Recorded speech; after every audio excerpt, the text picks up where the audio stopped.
One thing I'm going to teach you is everybody tells you you need to forgive. Nobody teaches you how. Hi, friends. Welcome to the New Normal Big Life podcast. We bring you natural and integrative health information and stories about nature that we hope will inspire you to get outside and adventure, along with a step-by-step plan to help you practice what you've learned, create your own new normal, and live the biggest life you can dream. I'm your host, Antoinette Lee, the Wellness Warrior. Let's get into today's topic. Welcome back to New Normal Big Life, Katharine Giovanni. Why don't you start with who you are, what you do, and the one big idea you plan to share with us from your expertise today? Well, my name is Katharine Giovanni, and I am a forgiveness educator and a transformation mentor, author, speaker, blah, blah, blah, blah. And the one thing I'm going to teach you is everybody tells you you need to forgive. Nobody teaches you how. And what if you don't want to? Then what do?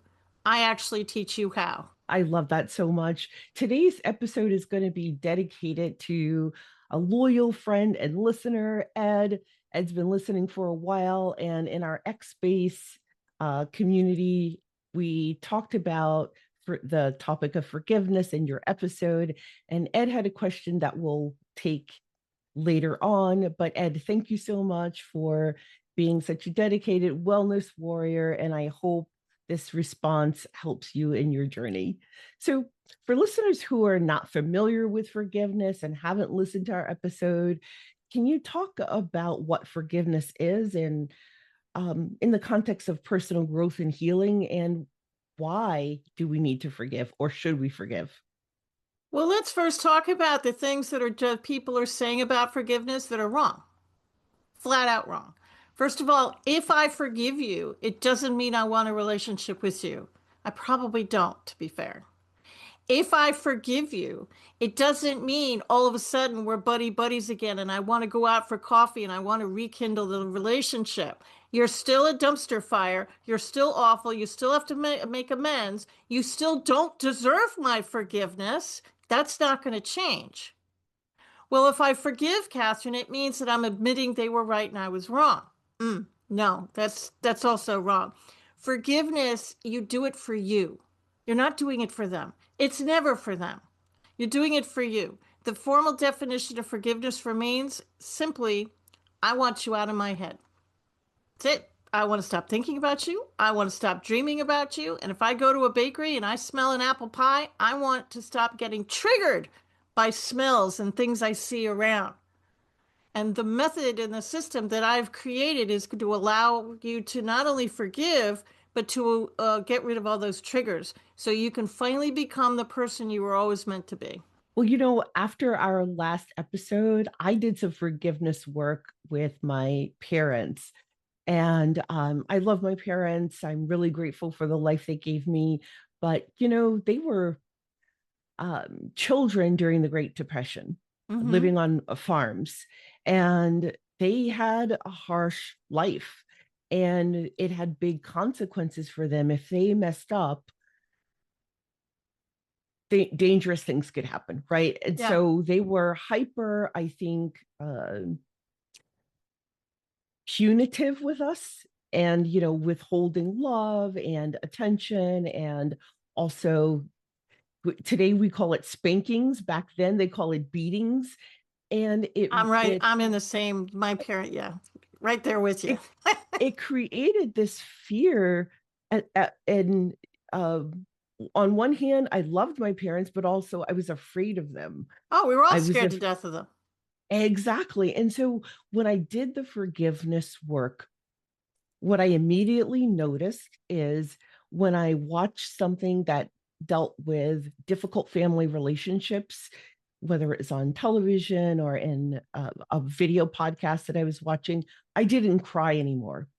It didn't take me back to being like a 5-year-old kid afraid that your mother was going to lose control while she's spanking you and you wouldn't survive that.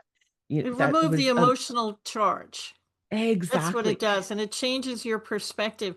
I'm from New York City originally, lived there for 30 years. And there's this other saying that irritates me: forgive and forget. We Yes. never forget anything if you're from New York, ever. So we're not going to forget what happened, never. But it does change your perspective because now you can look at the love. Now you can look at at a soap opera or a movie on TV, and the same scenario isn't going to break you down in tears, which you just proved. Your perspective changed. And a lot of people think of forgiveness as they're letting the person they're forgiving off the hook, but it doesn't actually benefit the person doing the forgiving. I'm sorry, but it does benefit the person who's doing the forgiving, not the Right. person being forgiven. Can you tell us about that and how this forgiveness process is a powerful tool? You're doing it for you. You're not doing it for them. And they're still wrong. As I said before, they're still a dumpster fire. They don't deserve your forgiveness. Let me be clear. They probably don't deserve your forgiveness. That's fair. You're not doing it for them. So, everybody watching this on a scale of 1 to 10, with 10 being unforgivable and 1 being the easiest person in the world, 10 out of 10 of you are all thinking of your unforgivables. And that's fair. That's normal. But my system is going to start you off on the other end, and we're gonna get to the unforgivables later. So a little science for you. Why do you want to do this? What is forgiveness going to actually do for you? And I said this in the last episode, but I'll say it again just to be brief. There was a study done in Japan called the Japanese water study, and what he did is he took 2 containers of water. Stay with me. 1 container of water, all he did was talk to it. He said beautiful, loving words to it. The other container of water, hate, nothing but hate. Then he froze the water, put it under a microscope. The water he spoke love to had these beautiful crystal formations. The water he spoke hate to had these malformations that were ugly and nasty. The human body is over 95% water. So when your self talk is bad, when you are with anger, what do you think you're doing to the water cells within your own body? This is why people say anger and stress make you sick. That's the science behind it. You're literally making yourself sick. And if you're always looking, and I'm holding a purple cup in front of my face, if you're always looking at anger, I can't conduct my life. I can't even see you anymore. But if you, by using my system, it's going to allow you to move your little cup of anger out, and you'll be able to pay attention to life around you. How can someone recognize if they're carrying some unforgiveness? How does it show up in their lives? And what are some of the symptoms? Well, you're probably sick and tired of being sick and tired. You get every Tom, Dick, and Harry flu bug that comes down. If there's a germ, you'll get it. um, you're constantly looking at life on other people. Well, the grass is greener over there. You're saying, and your self-talk is probably bad. And you're always thinking in the past. You're always thinking about what happened, and you're telling the story. I told my story for years. I'm a child suicide survivor, and I've been sober for how many years, Internet? 35, I guess. Lost count. And I'm a cancer survivor, and my parents were both alcoholics. So connect all those dots. And it was kind of a volatile childhood, right? And for years, I carried my story around like a badge of honor. I mean, I would tell stories about it, I would joke about it, and I would tell this funny stories, dysfunctional funny stories, and I'd get people to laugh. But I was still telling the stories. I was still living as the child who was abused and all of these kinds of things. And I wasn't able to live my authentic self because I was always looking at the past. I was sick all the time. I got stomach aches all the time, headaches all the time. I started to drink at one point. These are all signs.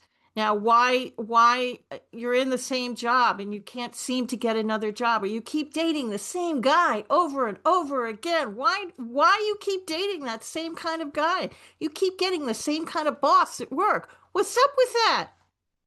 Yeah, it's a forgiveness thing, and I can help. A lot of people don't realize that some of the constant recurring themes in their lives have a thread, and Yep. that thread is likely some unresolved forgiveness issues. So, beyond obvious grudges, what subtle ways might unforgiveness show up in your life for someone? You can forgive people, places, and things. Please don't click off. Stay with me. Science has proven beyond a shadow of a doubt that there is energy around everything. And I'll answer your question in a second. This is all prep work. There's, including this little silver microphone that I'm talking into right now, there's an energy field around it. So I get people all the time that says, Katharine, I did forgive them, but they keep coming back into my life. That's because you didn't forgive the energy. That's the secret sauce. So you can be driving down the road and you'll see your grammar school out of the corner of your eye. Well, it's going to immediately put you into a bad mood, but you won't know why. I know why, because you were bullied in that school and it triggered you. But you don't remember because it was grammar school. You'll go into the cafeteria and you'll see a turkey sandwich with cranberry sauce, and then all of a sudden you'll be biting people's heads off. Why? Because maybe you have a memory somewhere where there was a turkey sandwich and somebody threw it at you, or was some horrible Thanksgiving, and it's triggering a memory. So, how do you remove the triggers? You can forgive people, places, and things. You forgive the building. You forgive the energy around the building. You forgive the table, the chairs, the desk. I'm actually not kidding. The energy around all these things. You pick apart the memories so you can get rid of those triggers. Making sense, right? You are making perfect sense. And I actually practiced that since our last conversation. And what I learned is that I really needed to forgive the VA system for the Yep. horrible care that I initially got. It took 5 years to get help. And what I Oof. noticed was every time I walked into a VA system, a building, whether it's a doctor's office or hospital, getting x-rays, whatever it was, I would feel extremely anxious. I'd feel nauseous. I felt sicker on the way in than I did before I left my home. We're at And the I VA a needed, lot, so I can relate to this. I needed to forgive the system, the Veterans Administration system. And now when I go in to get my vitals checked, for example, my blood pressure is not spiking off the charts. I don't have a headache. My pain didn't suddenly escalate to level 25 on a scale of 1 to 10. So, for listeners, this really does work. It's an amazing thing that you can go into the VA and you're not triggered by anything, and all you did was forgive the energy. So, what is the science behind what I'm talking about? And we're both talking about forgiving buildings and chairs and VA system. You can forgive anything. You can forgive the date in the calendar. You can forgive a city. You can forgive a building, a table, a chair, a bed, the park. You forgive anything. You can forgive anything that comes on CNN. Anything. Anybody. Now, what's it going to do for the person you're forgiving? Absolutely nothing, but it's going to do great things for you. And the energy behind it is when you get angry, and I'm the only one in the world that ever had wondered about it. When anger leaves your mouth, you assume it goes into the universe and it dissipates into thin air like a radio wave. It does not. It hangs around your energy field and it stays there until you clear it. So by the time you're older, you're pretty if you don't start to forgive, you're literally walking around in a little black cloud. And it's going to start affecting the water cells in your body and you start to feel sick. So when you forgive, it's going to actually clear out all the dark energy from your field and you're going to be able to see life again. You're going to be able to taste coffee. You're going to be able to go into the VA and it's not going to bother you. Now, will somebody bother you in the VA? Yeah, it's the VA. Somebody's going to do something stupid. It is what it is. But you're not going to go up to a number 10 anger anymore. You might go to a 3. You're going to notice you're angry and you're going to say, and you're going to easily toss it. That's what I'm saying. So, forgiveness work can feel, I don't know, emotionally intense, but also deeply transformative. And it's so hmm useful. How should someone prepare mentally, emotionally, and practically before diving in? Um, That's a good question. I actually just dove in when I created this system. There was no prep work. I think to mentally prepare yourself, I'm not telling you to go to your number unforgivable 10, your parents, whoever, it's usually family. That's number 10s, your usual business partners, relationships, girlfriends, boyfriends, whatever, and mother, father, sister, brother, that kind of thing. It's just in my experience, family will really mess you up. And I'm asking you to do the easy ones first. The person who cut you off in traffic yesterday. I want you to start with the person who stole your sandwich out of the company refrigerator and keeps doing it. Don't replace the sandwich with hot sauce so you hurt them. You just forgive them. So I want you to start with the easy ones.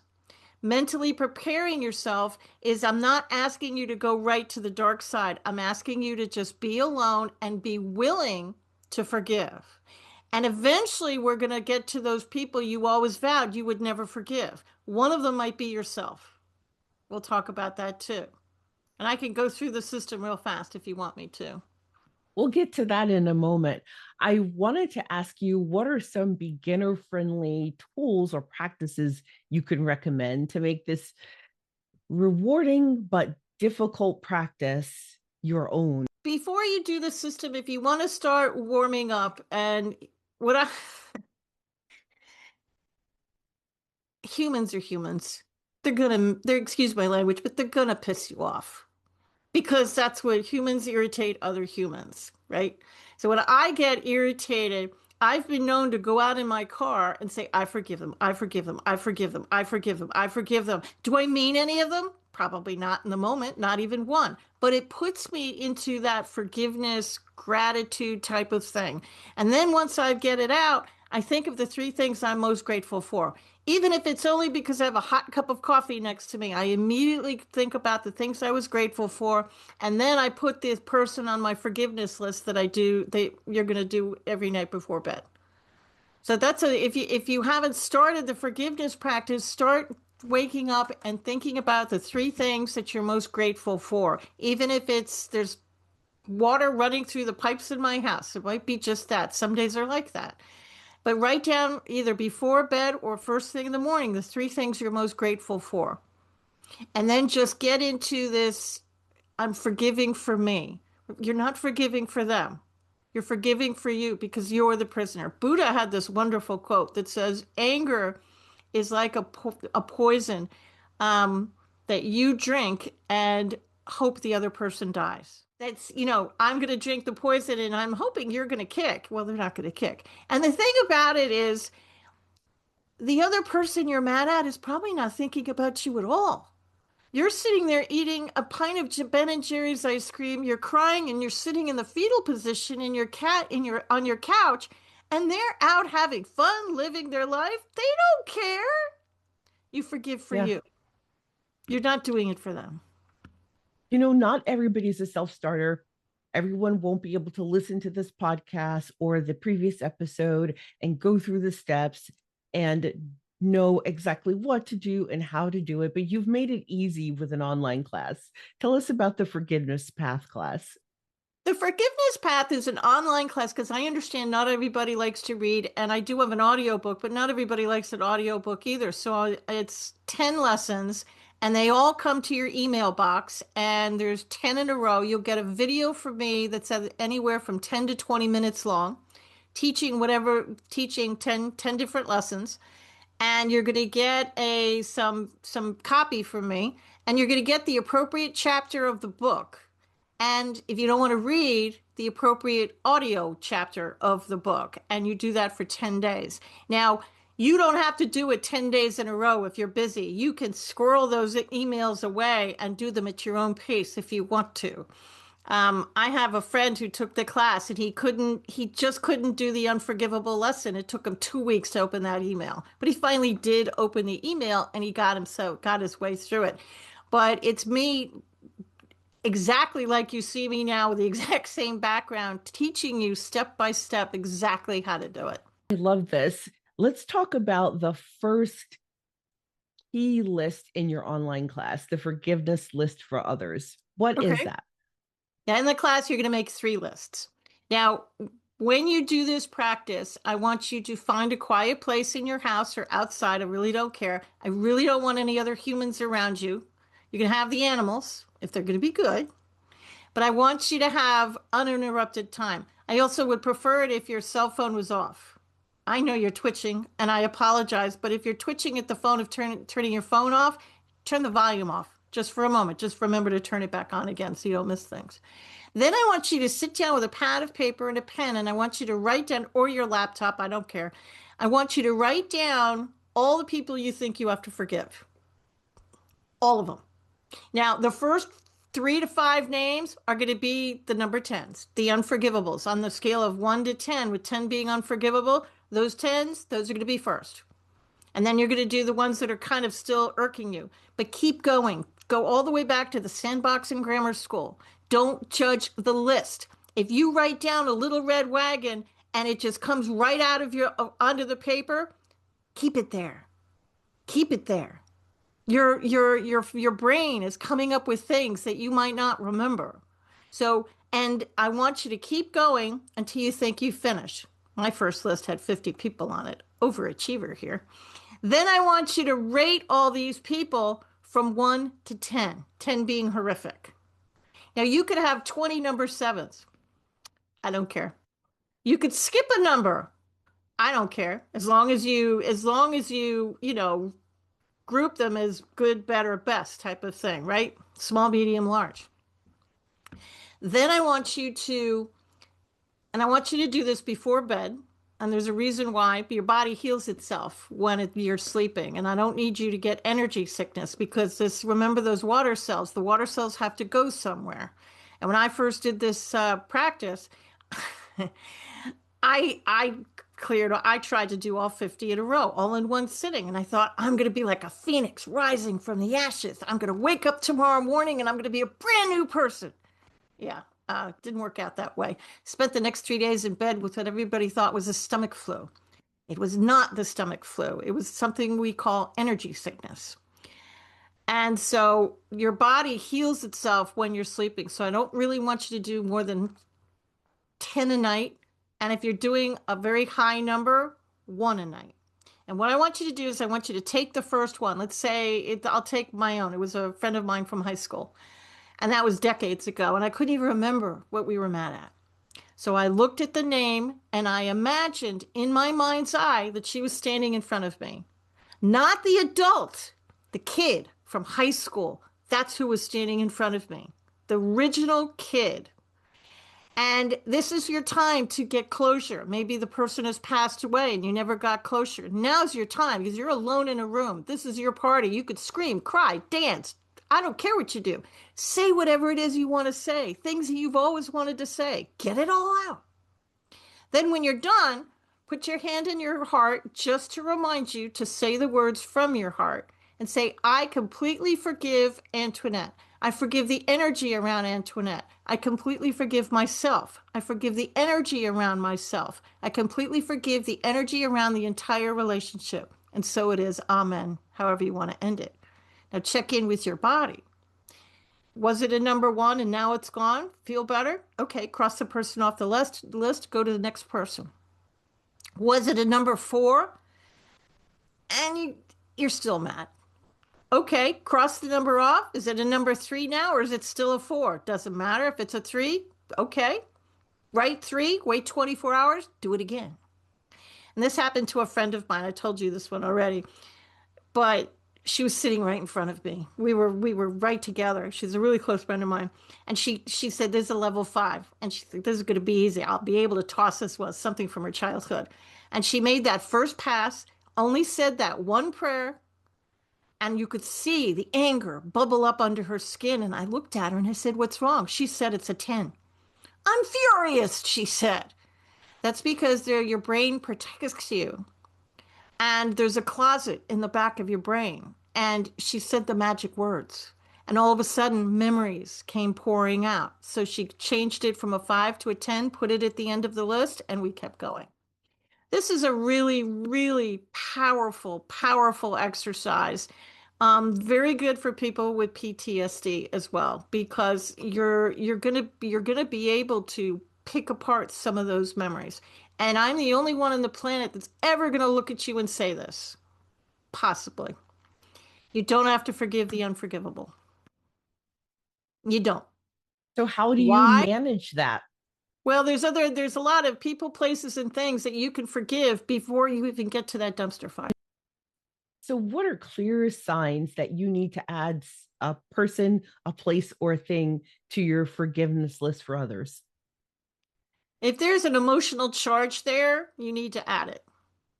And once you do the first list and you get people off of your list, your brain is sadly going to come up with more experiences. Your brain is never at a loss for things like that.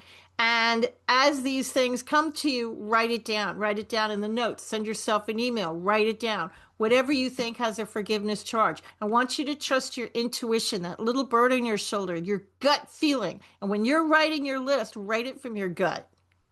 Right, and whatever, don't, and I can't say this enough. Don't judge the list. If you write down something weird or a name you don't recognize, like Bob, okay, obviously Bob would be a number one because you don't remember the guy. Put it on your list anywhere because some part of you probably did have an interaction with them and he bumped into you with the VA or something. Write it down. So the next one, I've heard you say that it's the heaviest layer, and that's the self-forgiveness list. Yeah, man. Boy, I had such a great conversation with a fellow healthcare provider. We were both medics in the military, different branches, and we both realized that we had some self-forgiveness work to do for the people that we couldn't help as much as we would like to, or not at all. So, talk to us about the self-forgiveness list. This is list number two. I would encourage you to make at least one pass at list number one before you go on to list number two. You don't have to get all the people off your list because this is not an overnight fix. You can't get an unforgivable down and forgive them overnight or in a week. It's going to take a minute, right? But you can knock out the low numbers. List number two is all the people that need to forgive you. And they could be events, they could be places, they could be memories, they could be people, they could be things you said to somebody that once the words are out, you can't grab them back as much as we'd want to. So you write a list of all the people, places, and things that you think need to forgive you. And then you rate them from 1 to 10, 10 being the worst of the worst, and 1 being easy. And you slowly go through the list. You just flip the words of the mantra a little bit. And I have a different mantra in my class to say, but what it's really is, Antoinette completely forgives me. You flip the language. I like that. And it's very, very simple. So, I had this unconscious awareness that I needed to forgive myself. But Mm-hmm. what are some signs that people might be ignoring when they urgently need to do this self forgiveness work? Their self-talk is probably bad.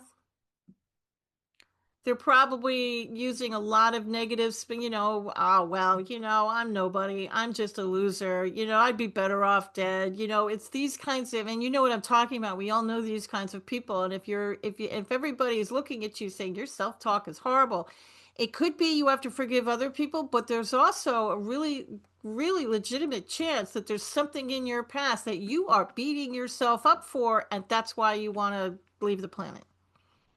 Write the list of who you think needs to forgive you. And as you move up the list, that closet in the back of your head is eventually going to open. That's why I tell people don't judge the list. And eventually, new memories are going to come into being. Don't start drinking again or anything like that. Just write down the memories as peacefully as you can. Some will make you angry. Let the anger. I am not one to tell people to stifle their anger. Scream into a pillow if you have to. Another forgiveness list that I was so excited to see on your list was the money forgiveness list, because I can spot in people when they have some forgiveness work that they need to do around money. They sometimes they are people who will say, every time I make a big purchase, I get physically sick.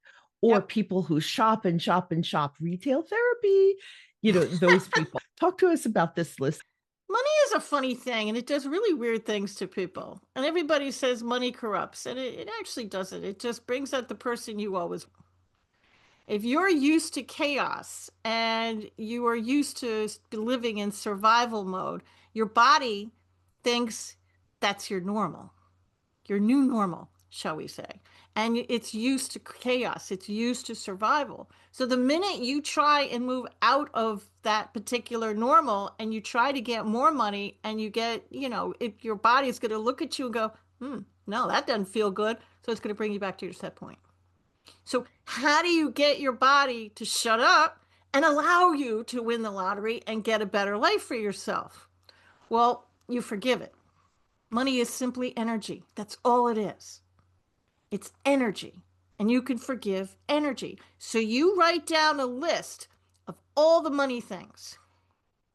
The apartment in New York that you had to live in right out of college because you couldn't afford it, anything better. It was in a bad neighborhood and it was over a fish market. You forgive your parents for their attitudes towards money. Maybe there was never enough money. Maybe, you never had enough food. You were raised in a bad neighborhood. Write all these things down. You can forgive the reason you had to go get that job that you were overqualified for. Write all these things down, rate them from 1 to 10, and there is a big one. You probably turned down a job or something happened. Maybe you had to rely on a boyfriend or a girlfriend because you didn't have any money, whatever it was. Write them down, rate them from 1 to 10. Again, go through the list and just keep going. Everything is forgivable. So when you're doing your money list, you write down people, places, events, things, buildings. Let your gut be your guide.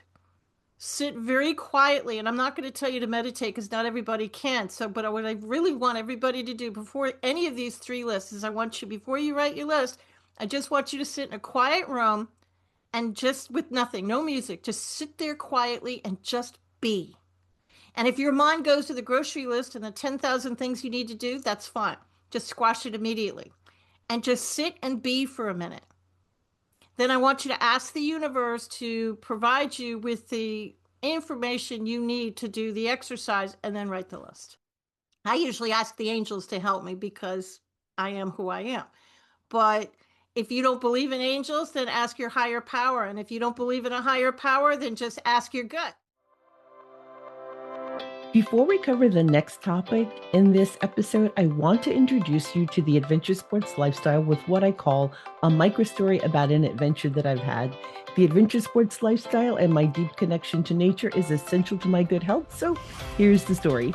We're going to talk about paddling to a distant launch. I got in my kayak and headed out with Matthew from a launch on a section of river where I've never been, and I had no idea what to expect when I go around the bend. I was leading the way, reading and running the river on my own with Matthew behind me, and I came around the bend and got lodged on a rock that I didn't see. I knew in that moment it was going to take some effort to get off this rock, but before asking for help, and this wasn't stoicism, this was just me being self-reliant and resilient in the moment. I knew it would take a lot of effort to get off the rock, and I still had a full day, probably 3 to 4 hours of paddling ahead of me, but I was committed to doing this myself if I can. I inched forward, shifting myself by scooting myself off the rock.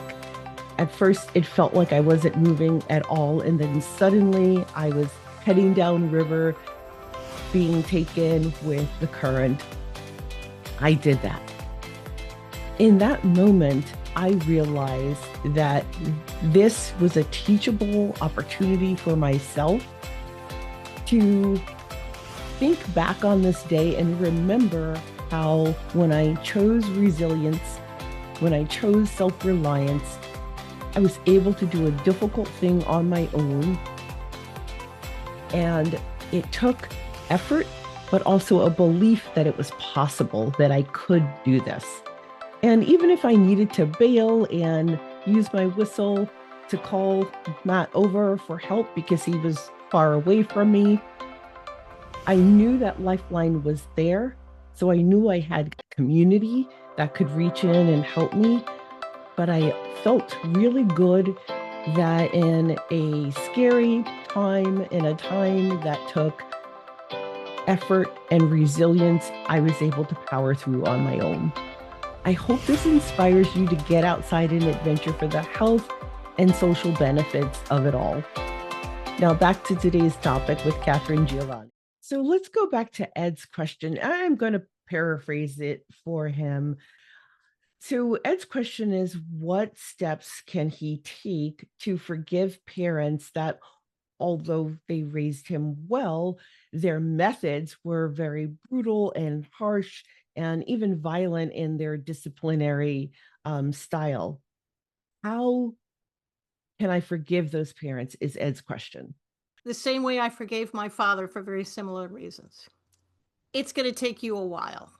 It may take you months to get that. It took me months to get my father down to a forgivable level. When I first started, my dad was an unforgivable, and he's been dead for years. You can forgive dead people because where they are or are not doesn't matter a lick, because he was alive and well in my head. And I wanted to say things that I couldn't say anymore. So this method allowed me to get closure, and it allowed me to move beyond it because he was dead. So you can forgive the dead people. And when I first started, I didn't want to forgive dad. Had no interest in it. In fact, I didn't even want to forgive the energy around my father.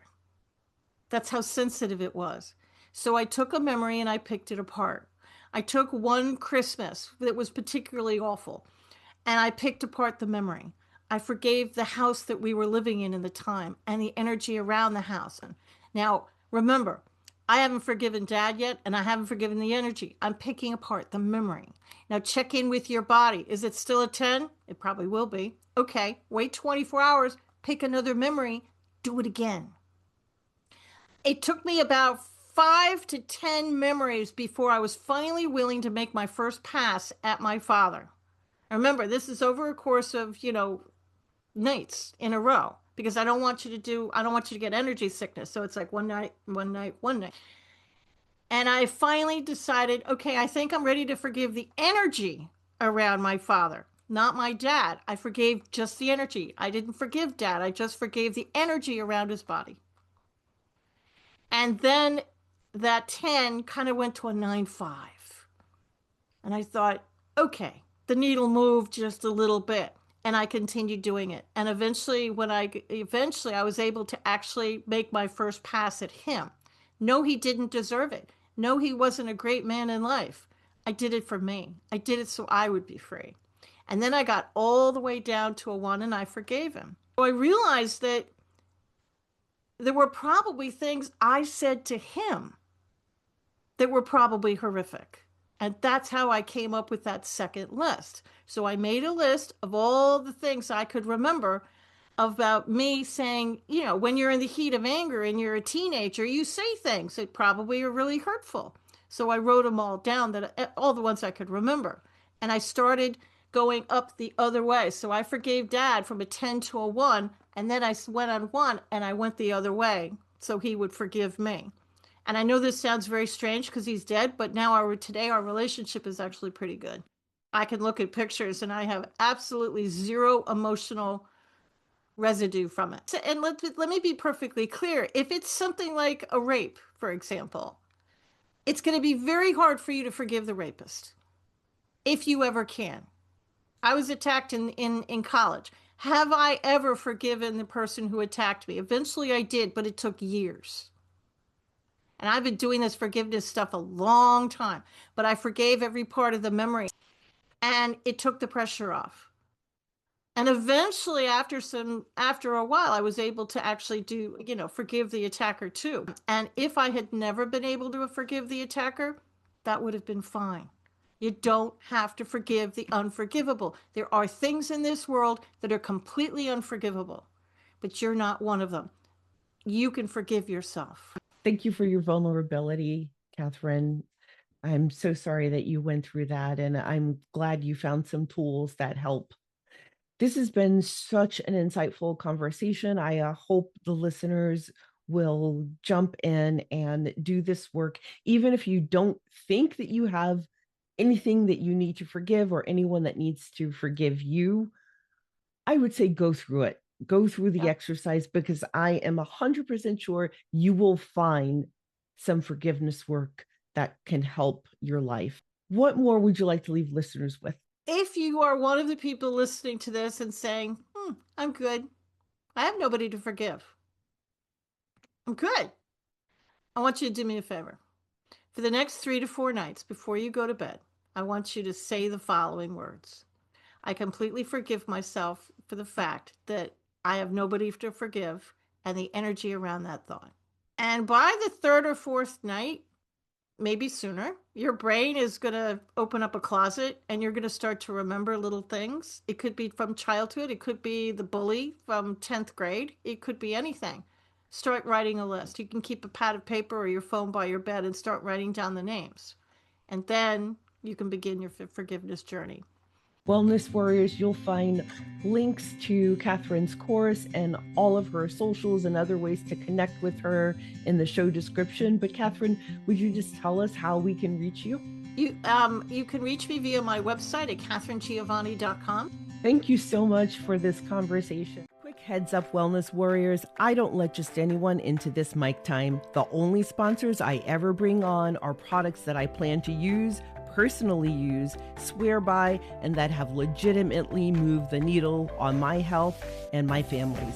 No fluff, no fillers, no junk. So if you're serious about leveling up your energy, sleep, recovery, skin, whatever your goal is, do not bounce early. Stay to the very end of this episode. I'm dropping some of my absolute ride or die brands and exactly how they've helped me feel unstoppable. These aren't random ads. They're tools I stake my name on. You'll thank me later. Keep it locked. We're going all the way to the finish line together. Magnesium, an unsung hero, fuels over 300 bodily reactions, from heart health to stress relief. Magnesium expert Natalie Girardo, founder of Rooted In, found freedom from anxiety, insomnia, and pain through topical magnesium. It transformed my life, she says, inspiring her mission to share this mineral's power.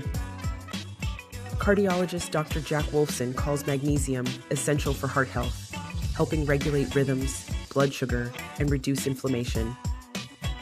Up to 80% of people may be deficient, facing issues like depression, migraines, insomnia, or muscle cramps. For women over 40, magnesium eases menopause symptoms, boosts energy, and supports bones. Choosing the correct type of magnesium matters. Real stories, Natalie's and mine, highlight its impact. After interviewing magnesium expert Natalie Girardo, I became a customer. I was already a magnesium fan, having been told by 2 cardiologists to take magnesium for a minor heart arrhythmia. Natalie explains it best in the Magnesium, the Mineral Transforming Lives episode of New Normal Big Life podcast. Fast forward after the interview, I bought the Rooted In bundle for sleep, tranquility, and pain relief. As a spine injury survivor with several other health challenges, I'm in constant pain.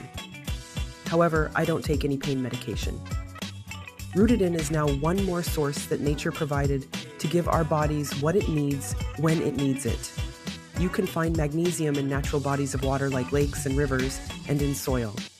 But modern farming practices have stripped magnesium out of the soil and our food. That's why today, Rooted In's rest, relief, and tranquility are part of our afternoon and nightly sleep routine. My guy who did 2 tours kicking indoors in Iraq with the Marines now has no trouble falling asleep. I no longer have to take melatonin before bedtime to fall asleep.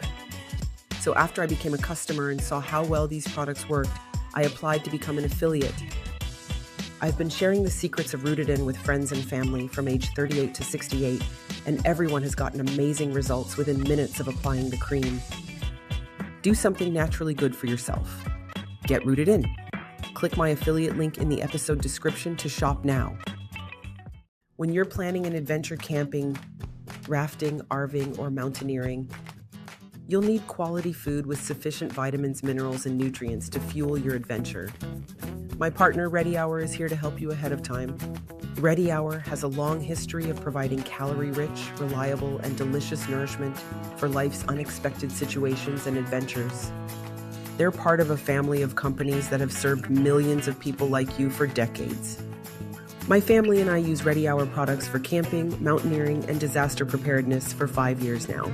They're not just reliable, they're also your affordable option too. Long-term storable food shouldn't break the bank. That's why they have great sales and payment options for you. It's your bridge to safety and survival when you're on an adventure. So make your next decision your smartest decision. Be ready for adventure tomorrow, today. Trust Ready Hour. Ready to shop? Use my affiliate link in the show description. The information in this podcast is not medical advice and should not be treated as such. Always consult your physician or healthcare professional before pursuing any health-related procedure or activity.